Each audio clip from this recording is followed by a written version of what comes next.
Hi, and thanks for joining me today. This is part one of a four-part demo series where we will be building a Roboadvisor using Modelshop. If you're not familiar with the term Roboadvisor, it's a growing trend in the fintech industry, and they are applications that provide automated yet custom investment recommendations to wealth management clients. So similar to the recommendations that you would receive from a financial advisor, except automated using computer algorithms and calculations. So in this part one of the series, we'll be importing our base model information coming from Excel. It's a multi-sheet workbook with some custom calculations already built in, and we'll go through how to import that into Modelshop and evaluate the equations.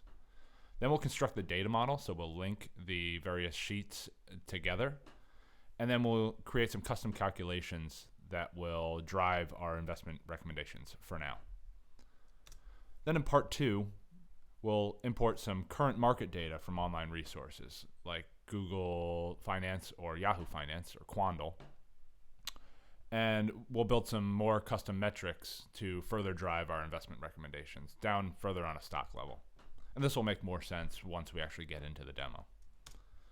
In part three, we'll develop an optimization strategy using some popular analytics packages. In particular, we'll be using R for this demo, but Modelshop also supports Python. And then we'll use the optimization strategies that we just built to further drive our investment recommendations. And then in part four, we'll take the model that we've built in the previous three sessions, and we will deploy it into a live application using Modelshop's open APIs. So let's get started. Here we are in a brand new model. You can see it's almost completely blank. By default, we have a dashboard and a view, but other than that, there's really nothing in the model. Before we actually import some data, let's take a look at the Excel file that we want to import. You'll see that we have a tab for profiles, for holdings, for some S&P 500 stock data, confidence interval, and some suggested allocations. Now back inside of our model, let's upload the Excel file that we just looked at. So select the workbook from our hard drive. You'll see that Modelshop automatically detected that it's an Excel file, and click Next. And once it evaluates, we will see all the different sheets that existed in that workbook. Let's select all of them because we want to import all of them. We can leave the data list name as is.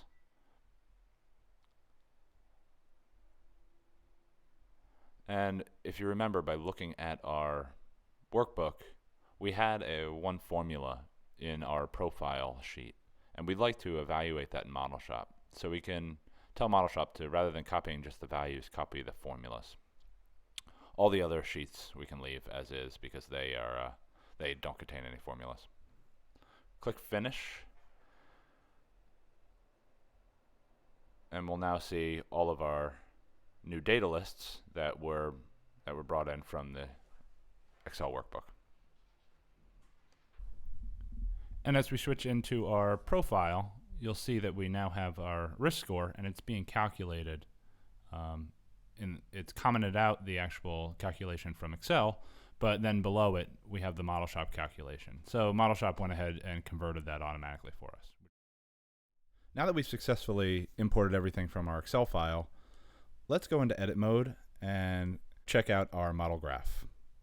So you can see that all of our data lists are here represented with these little boxes, and we can actually connect these using common fields. So if you remember from our Excel file, each one of our holdings belonged to an investor, and both holdings and profile had an investor ID. So let's link those together, and we'll say that each one of our holdings will be linked back on the investor ID field to our target profile with the investor ID field as well.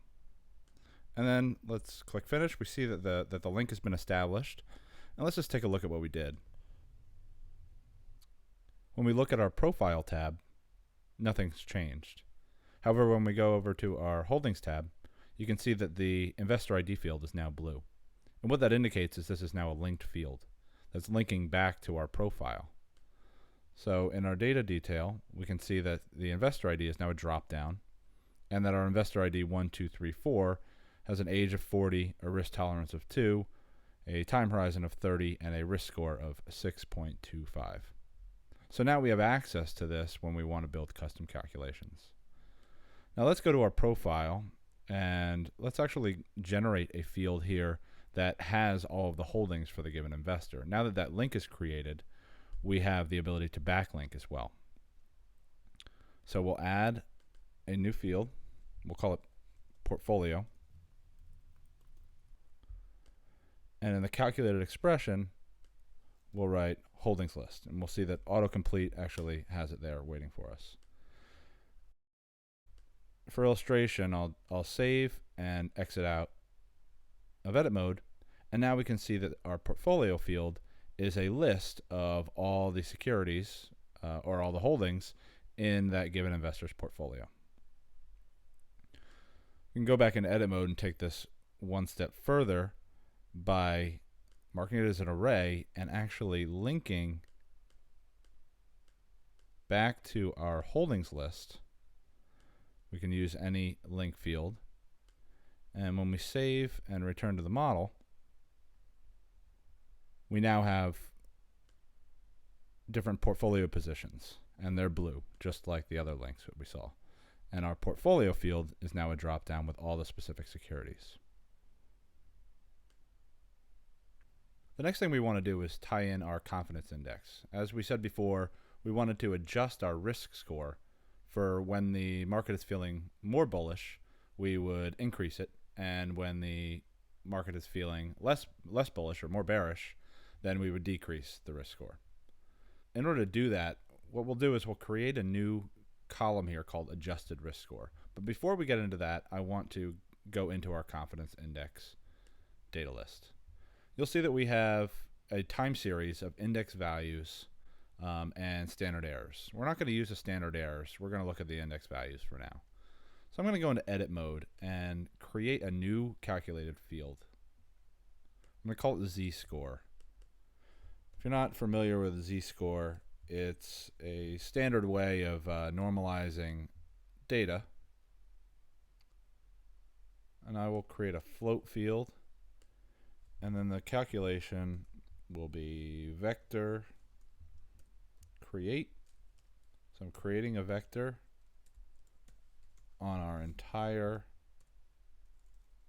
confidence index list and all the index values. And then I'm going to use our z-score method to just use the z-score of the current value. And now when I save, we now have our new field with our z-score values.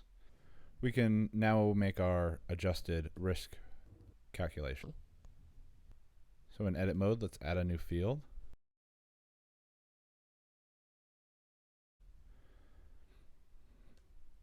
We will make it an integer, and I'll explain why in a minute.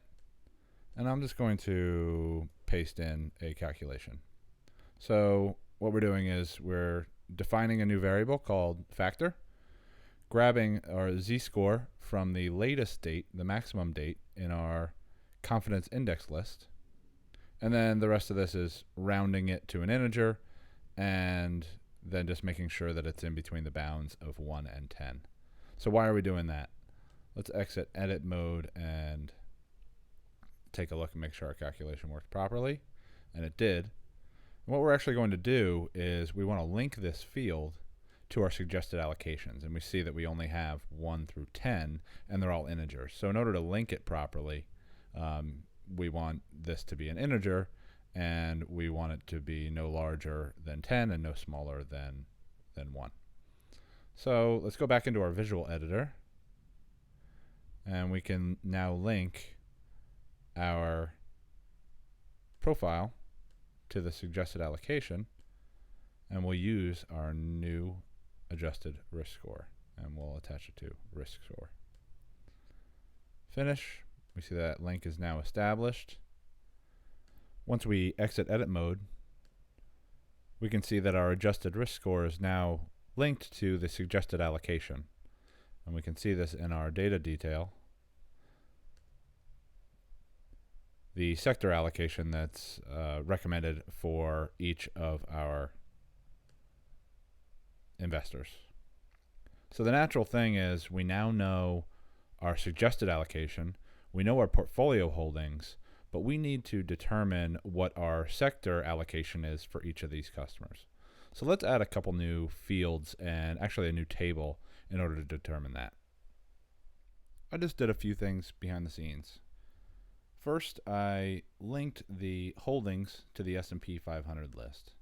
What this allows us to do is access through the ticker symbol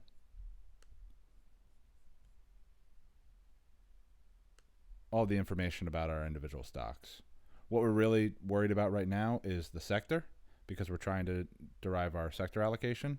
But later on, when we're doing a little bit more complex stock level allocation, trying to choose which stocks to buy and sell, we can we'll be able to use this other information. Additionally, I created a new table called recommendation. It's blank at this point, but this will house the recommendations for each one of our profiles on how we can move our sector allocations to be more in line with the suggested ones. And then finally, on profile, I created a new empty field. So let's actually go fill out that. It's called current allocation, and what it's meant to do is create the current allocation and populate that recommendation field. So I'm going to paste in a little snippet here. And what this is doing is it's going and it's grabbing all of the sectors from the S&P 500 list, all the unique sectors, and then loop over all of those and creating a new recommendation for each one. I'm then going to mark it as an array because it's creating multiple recommendations. And I'm going to make it a data item and link it to our new recommendation list. So we're creating a list of new recommendations, and then we're linking it to the new list. But this list is empty at this point, so there's nothing to link to. Because of that, we have this special field called Create Missing. And if we select Create Missing, if this particular recommendation is not yet in this recommendation list, it will go ahead and add it. So I'm going to exit out of edit mode after making all those edits. And when we do, we can see that we now have our list of blue fields. This ability to create relationships, or our ontology engine, is one of the things that makes Modelshop so powerful, and in this instance allows us to generate recommendations so quickly. We can now pan over to our recommendations list, which is now populated with all the different recommendations. So for investor I1234, they have a current allocation of industrials of 18%. The suggested value is 0, so they should be selling 18%, and so on and so forth. And this is for every single one of our investors. We can go ahead and make it easier to read by grouping it by investor, and we can see all the individual allocation changes. This is a great way to visualize by grouping and sorting. However, there's no better way to visualize than to graph something. So let's create a cube. We'll add a few dimensions. The first one will be the sector, and the second will be our action, whether we're buying or selling our security. And then we'll add a fact that we want to summarize. Let's use the dollar amount and use the sum of the dollar amounts. And now we've created our cube. We can see that we have our multiple dimensions, and we are summing the dollar amount for each one. Let's create a chart off of this cube. We'll use a column chart. Use the sector as the bottom axis and our factor as the left axis. And we have a chart. And if you remember, we have a second dimension, which is our buy-sell field. So let's add an action, and we can split between the two. As you have just seen, Modelshop's powerful language and an ontology engine makes it extremely fast and easy to build custom analytic applications. Thank you for joining me for this quick demo. In part 2, we'll bring some live stock data in from the internet, and we'll use that to build individual stock profiles that we can use to determine which ones to buy and sell in order to get in line with the sector allocations that we just determined during this video. Thanks a lot, and I'll see you then.